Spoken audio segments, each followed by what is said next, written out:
The best ability is availability. And how many of you guys have heard this phrase in relationship to the need for athletes to study their playbook or take care of their bodies? Well, I'm here to tell you that the benefits of availability don't just apply to the players on the field or the court, but it's also the most important thing when it comes to the ability to consume what happens on the field or on the court. Now, Phoenix Suns owner Mat Ishbia, he just sacrificed tens of millions of dollars every year to make sure that his team's games are available for local fans for free. And it could be the game changer the entire sports world needs to keep fans from being collateral damage in the war between cable companies and streaming platforms. To understand why he did this and why there was a need for him to do this, let's go back to the beginning. Because as social media and streamers started to take the attention away from the live TV experience, it became clear to TV executives and advertising agencies that the future of fixed consumer attention was going to be live sports. And this kicked off a nuclear war for broadcast rights, which meant that only a handful of billion-dollar national corporations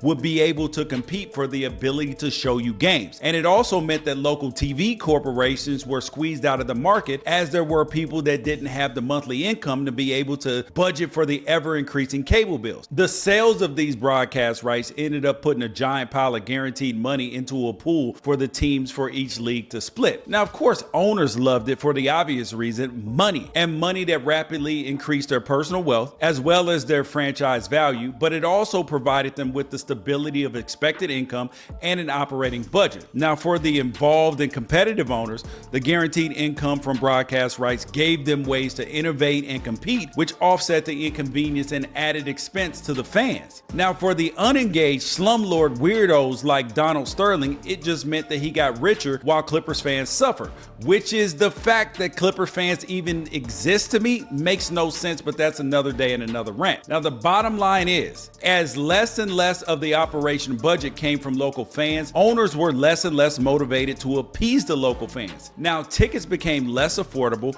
and players became less relatable. We went from 4 NBA players making $7+ million in 1995 to the Houston Rockets paying John Wall $40 million a year just to stay home. And Mike Conley is going to surpass $270 million in career earnings this season and has only made one All-Star game. And it's no disparagement to these dudes, but in order to watch John Wall not play or to see Mike Conley put up Jeff Hornacek stat lines for 10 times the cost was frustrating to fans. And fans were having to shell out more and more money every single year just to see it. And it's unsustainable. But when you're profiting from it, there's no motivation to see things change. Because I grew up watching the Lakers on KCAL on Channel 9, and those were formative experiences for me. Experiences that I know that I wouldn't have been able to have, like more and more families, if they had the ability to afford cable. They're already making sacrifice to simply pay for increasing grocery bills. When Disney bought 21st Century Fox, they had to sell off the Fox Sports regional networks to avoid the government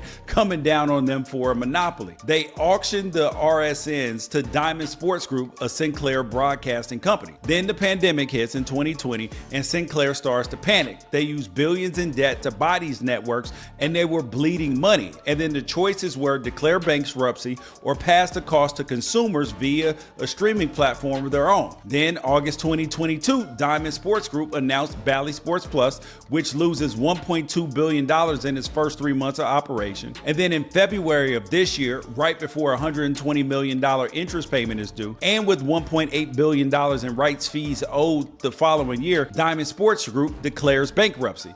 And then start to skip payments to the professional teams that it owes monies to.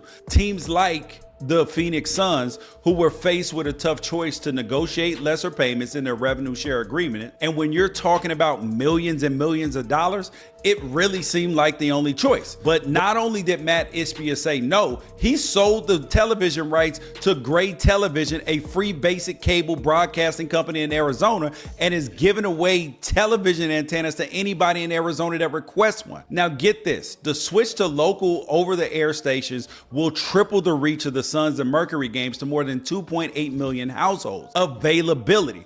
And as a college football fan, this is both music to my ears and the most infuriating thing on the planet, because the Pac-12 spent the last decade throttling availability in order to preserve and protect its television rights. Then the conference died. They died a home at lone like a hoarder surrounded by old newspapers. Meanwhile, the SEC's deal with CBS, the channel that most televisions get left on all day in boomer households, resulted in a $3 billion rights deal with Disney. Is it because it really just means more in the South? No, it's availability.